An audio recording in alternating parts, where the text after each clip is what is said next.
नमस्कार सर। सत साहेब। क्या नाम है जी आपका? ओम प्रकाश दास। क्या करते हो आप? मैं पैरामिलिट्री में सर्विस करता हूँ। एसएसबी है जो आजकल नेपाल बॉर्डर पर स्थित है और प्लस भूटान बॉर्डर पर भी है। तो सर आपसे हम ये जानना चाहते हैं कि वैसे तो आप बहुत ही पढ़े लिखे अच्छे प्रोफेशनल बंदे हो, तो सर एक बात बताइए कि जैसा कि यहाँ पर संत रामपाल जी महाराज जी हैं, तो आप इनसे कैसे जुड़े और इनके ज्ञान से आप कैसे प्रभावित हुए? मेरा एक बचपन से क्वेश्चन था, अभी सबका मालिक एक है, वो कौन है? आज तक वो हम क्लियर नहीं सुन पाए। कहीं भी मैं पूछता था, कोई किसी की पूजा बता देता था, कोई किसी की बता देता था, लेकिन एक नहीं बता पाया। तो मैं बुक पढ़ता रहता था, लेकिन मैंने गुरु कभी नहीं बनाया था, ना मेरे को एक क्वेश्चन हल हुआ।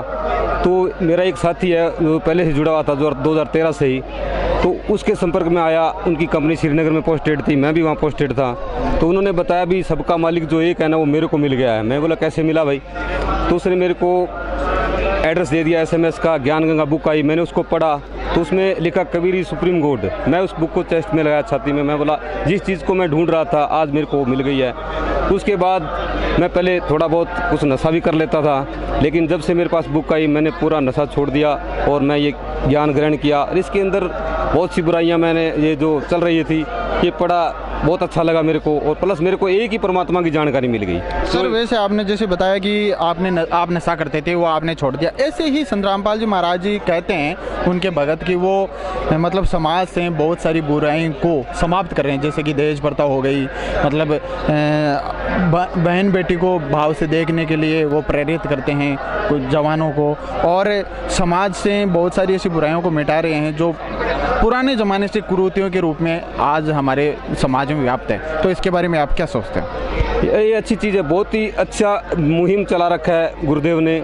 मैंने 2020 में मेरे लड़के की जो रमणी की थी, मैं बिना दहेज 2 जोड़े में बहू लेके आया था। आज मेरे को वो सौभाग्य मिला, मेरी लड़की की रमणी थी, तो मैंने ना किसी को एक पैसा दिया, ना किसी से लिया, और प्लस यहाँ की व्यवस्था और ये जो जड़ जो समाज के अंदर जो फैली बुराई है, इसको जड़ से ख़त्म करना है। ये मुहिम चला हुआ है, मैं इसका बहुत ही मतलब तहे दिल से इसका स्वागत करता हूँ। ये ख़त्म होनी चाहिए। मैं कर सकता था, ऐसी बात नहीं, एक ही लड़की थी मेरी, मैं पैसा लगा सकता था, लेकिन मैंने नहीं लगाया। पूरा समाज को मैं बोला नहीं, मैं दहेज ना दूंगा ना दूंगा। तो सर आप ये बताइए कि आपने जो जैसा कि समाज में बहुत ही ट्रेंड चलता है, ब्याह शादी में डीजे बजाए जाते हैं, अच्छा उत्साह से शादी की जाती है, बहुत सारे खर्चे किए जाते हैं, और आप तो वैसे भी सर्विसमैन हो, आप तो आराम से कर सकते तो, लेकिन किया क्यों नहीं? क्या कारण है? कि समाज के अंदर आज जो भी महापुरुष आए थे उन्होंने बुराइयां रोकी है, हम उस बुराइयों को और बढ़ावा दे रहे हैं, तो क्या फ़ायदा फिर समाज में आने का? हम आए हैं तो हमने भी, हमारा भी कुछ ना कुछ सहयोग होना चाहिए। तो इसलिए मैं इस बुराई के बिल्कुल खिलाफ था, इसलिए मैं इसको अच्छे मानता हूँ। एक बात मैं पूछना चाहता हूँ आपसे कि जैसा कि पहले भी शादियाँ हो चुकी हैं, बड़े बड़े लोग जो कॉरपोरेट है जगत में, जैसे कि अंबानी थी, उनकी भी अपने बेटे की शादी की, तो उन्होंने बहुत सारा खर्चा किया था। तो उसको आप किस हिसाब से देखते हो? अपने नज़रिए से बताइए आप। वो तो पैसे वाले हैं, पैसे वालों ने ये चला दिया, मतलब एक कौशला, उसमें बेचारा जो गरीब आदमी है वो पिस जाता है। पैसे वाले को, उनके पास तो पैसे हैं, तो पैसे वाले कुछ भी कर सकते हैं, उसका हमने क्या करना? हमने तो समाज के अंदर एक अच्छा स्वस्थ समाज तैयार करना है, तो वो तो नहीं कर पा रहे, तो हमने तो शुरुआत कर रही है। मेरे गुरुदेव ने किया, मेरे को खुशी है, तो मैं उसका सहयोगी हूँ। क्या पता आपने पीछे से दहेज की लेन देन की हो, तो फिर आप कैसे पता चलेगा समाज को कि आप सही बोल रहे हो या आप मतलब यहाँ पर जो जानकारी दे रहे हो उसके बारे में बताइए।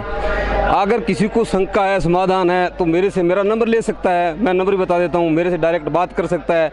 और जो लड़के वाले हैं उनसे जाके पूछ सकता है। उनको मैंने ना एक पैसा दिया है, ना मैंने घर में ऐसा कोई आडंबर किया। आप जाके भी देख सकते हैं, वहाँ मेरे जो मोहल्ले में जहाँ ये काम हमने चलाया वहाँ पूछ भी सकते हैं, प्लस यहाँ आश्रम में पूछ सकते हैं। मैंने एक पैसा नहीं लिया, ना मैं पहले लिया था, ना मैंने दिया किसी को। जैसा कि आपने अपनी लड़की को आज आपने यहाँ से शादी की है ना, तो जो लड़का है वो क्या करता है? वो स्पाइस जेट के अंदर है, मतलब सिक्योरिटी में है, लगे हुए हैं, लेकिन वो तो समर्थ की शरण में है। मैं उससे कोई वो नहीं है, अच्छा पढ़ा लिखा है। मेरे लड़के भी BEd। उन्होंने भी डिमांड की होगी दहेज के लिए या गाड़ी के लिए या पैसे या जेवरात के लिए? नहीं जी, ऐसा कुछ नहीं, उनकी तरफ से कुछ नहीं आया।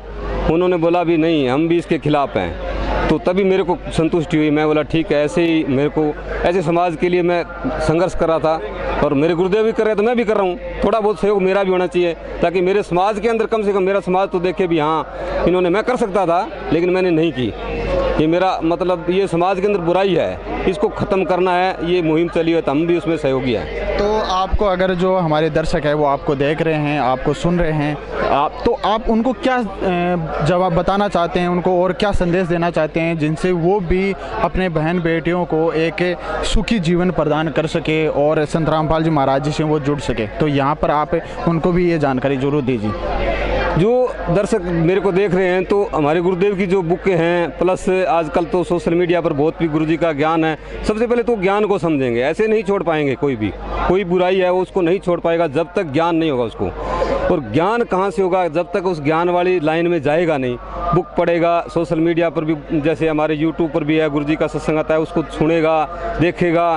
फिर ये बुराई है, जो भी महापुरुष है उन्होंने बुराइयों के लिए संघर्ष किया है।